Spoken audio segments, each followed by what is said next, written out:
Being self-employed seems like a dream, right? I can wake up whenever I want, I can wake up whatever the time it is, slowly get ready, put on a face cream, watch videos as I brush my teeth, and I do not have to worry about rushing to office. And guess what? After I'm done, instead of heading straight to work, I can still hang up this painting that you see behind me, right? So that's the dream that people think of when they think of someone being self-employed. There's of course more than meets the eye. So I want to share with you my experience of being self-employed. It's not going to be for everybody, but if it works for me, it might work for you too. So let's talk a little bit about myself, because I never held a full-time job.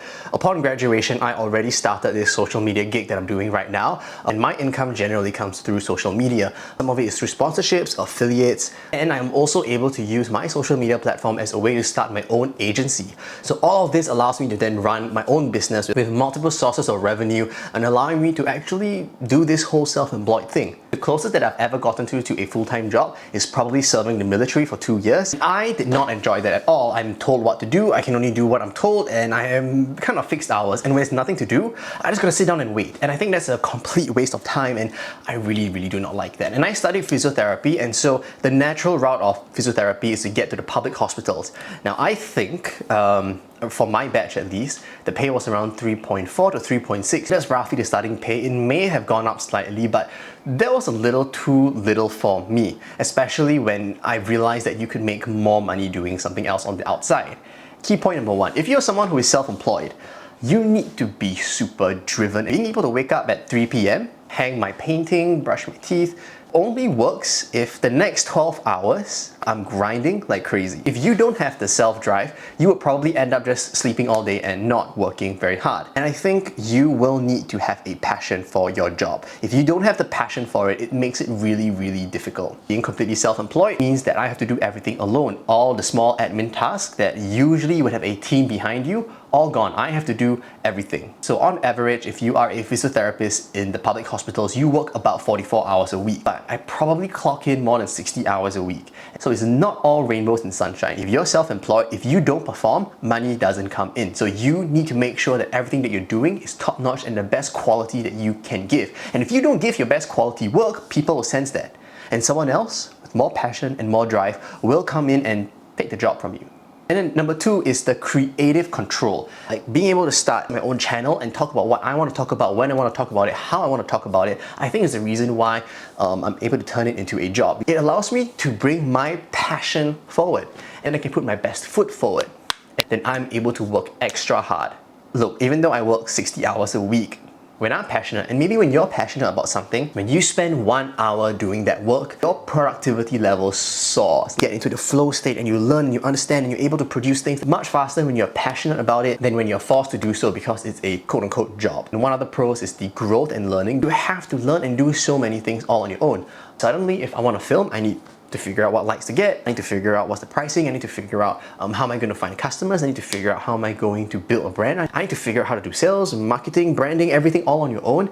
Otherwise you won't be able to get clients, you won't be able to get money. For example, when I started my e-commerce business, I had to figure out how to design a product, how to translate that design into a way that manufacturers can understand. I need to find manufacturers, I need to figure out what makes a good manufacturer, a bad manufacturer. It forces me to learn how to communicate and whether or not the manufacturers are just trying to rip me off, or are they going to be good partners in the long run. And now comes the actual challenges of being self-employed. So I think number one is the uncertainty. You never know when the next paycheck is coming in. You don't know if you can generate enough sales for the next month. You don't know whether or not money is going to be coming in. And I'm someone who likes security, so this is actually a very huge struggle. When there's no jobs coming in, I get a little bit nervous and I'll go to Sarah's room and be like, oh my god, I'm going to be jobless, I'm going to be homeless, I got nothing!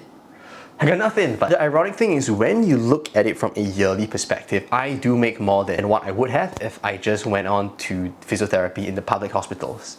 So it's really ups and downs. And second, even though you have the freedom and flexibility, that means that you don't have work-life balance. When people are done with work, they go home.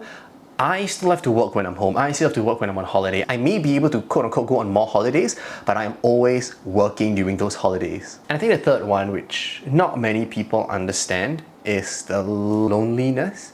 Now, thankfully, I have my sister to work with, but when she's not around, then suddenly all of this is all that I have. This is all I have. a plant and a light behind me and 2 more lights in the front. And so that's a whole different ballgame that you need to get used to. Apart from client interactions, you don't really get other kinds of interactions. Even though I'm introverted, I still do need to meet people sometimes. And when Sarah's not around and I can't just go to her room and annoy her, it does get quite lonely sometimes. And I think the last one, which I talked about just now, which is the motivation. If you don't have the motivation and passion and the love of what you do, it's going to be incredibly difficult to succeed. Like, you are responsible for everything: sales, marketing, admin, business development, everything is on you. If you decide not to work for that month, you will suffer the following month. If you're doing well this month, it's not because you are doing well this month, it's because you did well in the past 3 months. So it can be tempting to be like, okay, I'm going to chill a little bit, I'm not going to work hard. The problem is, if you don't do that for 3 months straight and you're like, yeah, I'm still getting my money in, the following 3 months is going to be hard. Because the money that is coming in today is the jobs that you have done multiple months ago. So it can be a bit misleading because it feels like you're putting in a lot of work in the past 3 months, there's no money, and then finally when you're like tired, you want to give up, then all the money comes in. And so it makes you feel like, now I can relax. And then the money's coming in, but it's only because of the hard work that you have done before. So you really need to feel self-motivated even when the money's coming in, even when all of that is. And so being self-employed, is it worth it? I think Ramit Sethi put it the best, or something along the lines of, you should spend on whatever makes you happy, but then you cut mercilessly on things that doesn't make you happy. So for me, I like to travel, and so I'll spend money there, but I'm okay maybe not having the fanciest clothes or the latest fashion. So usually I talk about investments, but today I just wanted to cover a little bit more about my personal life. And if that interests you, let me know in the comments down below, and I'll create more videos like this as well.